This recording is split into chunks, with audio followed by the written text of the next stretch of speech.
Dr. Sanjeev Shukla, Honorable Judge, Jammu Kashmir High Court, Madam Renu Gupta, Chairperson, Mayer, Dr. Adik Gupta, Director, Mayer.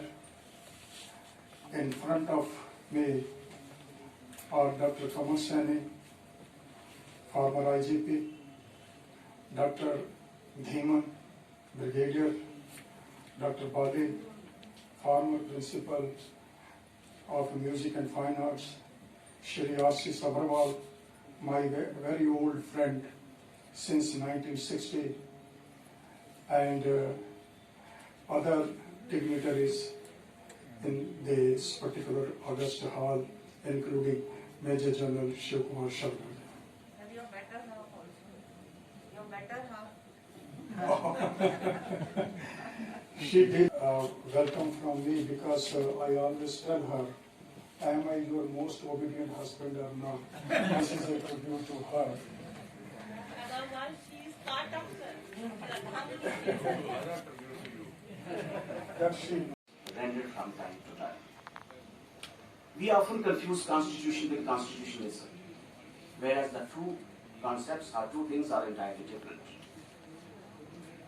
There are many countries which have constitution, but they don't have constitutionalism.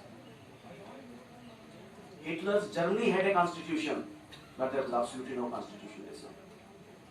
Our neighboring country has a beautifully written constitution, but I can say with certainty there is no constitutionalism.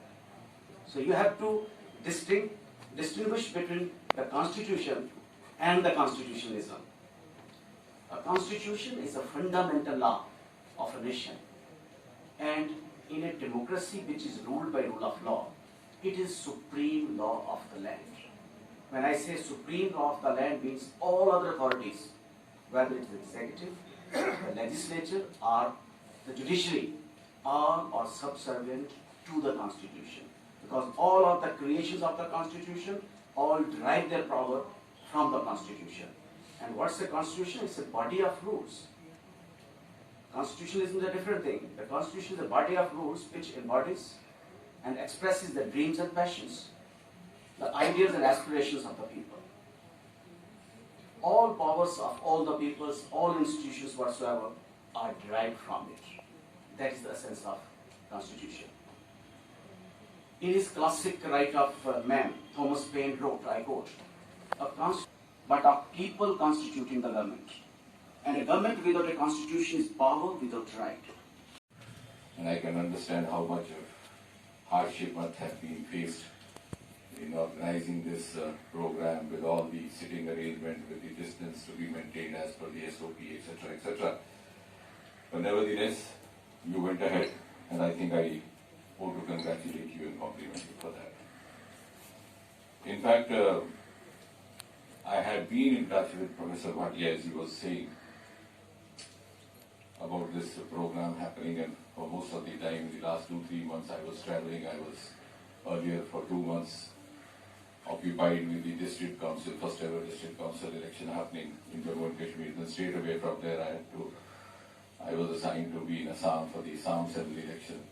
And soon thereafter, when it concluded, I was asked to move on to Mizoram, where we have by-election going on. And I was in touch with him even from Assam, and as late as yesterday, I called him up and I asked him, are you still going ahead with the program? Because I thought I must check, because I was coming here exclusively for him. And he said, yes, we would.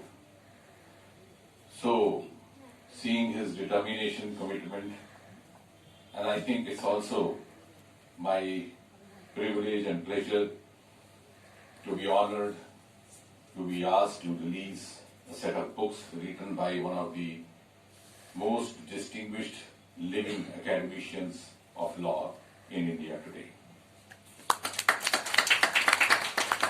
Often these facts are not very deeply realized, because in the kind of hustle and bustle that we are going through, we don't have time to think about this.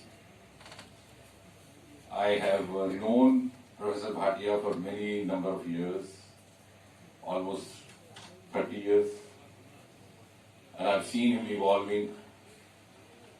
And there's also been a common rapport between us because of our common shared interests, common commitments, and to a great extent also common ideological leanings. And therefore, if you ask me, before I speak about the book, to describe Professor Bhatia in a single sentence, I would say Professor Kishori Bhatia is a veteran academician with a social cause but not a political agenda.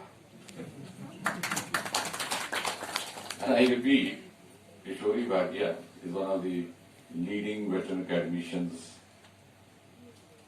in the realms of law in India today, an academician with a social cause but not a political agenda. And what I mean by saying so, I would just explain, because I have seen him, his contemporaries, we have grown through similar era. Among the academicians and scholars also, the kind of milieu that we live in, there are 3 or 4 categories which are different from the category that he belongs to. There is one class of academicians or so-called intellectuals who pursue a social cause with a clandestine motive to practice politics by other means. Because having been myself a researcher for almost 3 decades, had the opportunity of going deep into all these things. The second class is that of intellectual or academician civil society activists, who happen to be civil society activists because they couldn't find a suitable slot in any mainstream political party. The third is the category of those who tend to use their intellectual pretensions. I'm not saying intellect, because that may or may not be there, but who tend to use their intellectual pretensions to seek their political ambition. And the fourth category is that of writers, intellectuals, and academicians after superannuation, preferably after the age of 65. And that's because they would very dutifully serve the government till their retirement, dance to the tune of their masters, exceed their brief to keep their masters in good humor. After retirement at 60, they still wait for 5 years. So there's a window where the government can still appoint you a member of the Public Service Commission or in the Service Selection Board or some committee. Then after 65, usually the rules don't allow. So they suddenly turn nationalists, they suddenly turn scholars, they suddenly turn columnists, and start finding fault with everything in the government, in the establishment, to which they had themselves contributed over 30-35 years. Mercifully, our friend and our senior Professor Bhatia does not belong to any of these 4 categories of scholars or academicians or writers. Enabled him to evolve into a very reliable resource person as far as the academics of law is concerned. So you could look up to him, look back to him whenever you sought a reference in that area, which I also practiced for a large part of my life. And I'll just give you a small example because he was referred to Article 370. I think it was somewhere in the March 2019. Many of us were actually engaged that time. We were trying to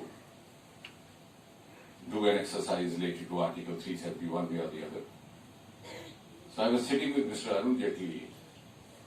He was also doing an exercise of sorts on this subject, which of course has been his forte all his life. So he asked me, could I have some reference where we could find a comparative correlation between the law as it exists in the Indian Constitution vis-a-vis as it is there in the separate constitution of Jammu and Kashmir. And you'll be pleased when I tell you that almost single breath and simultaneously I said Professor Bhatia and he also said Bhatia. And soon thereafter, about half an hour later, I called him up. I said, I have a book of yours. But I just want you to precisely send me those 3 or 4 pages. Actually, there are 2 chapters of comparison. Though I've not been a student of law, but I have had this khurafati of studying every subject.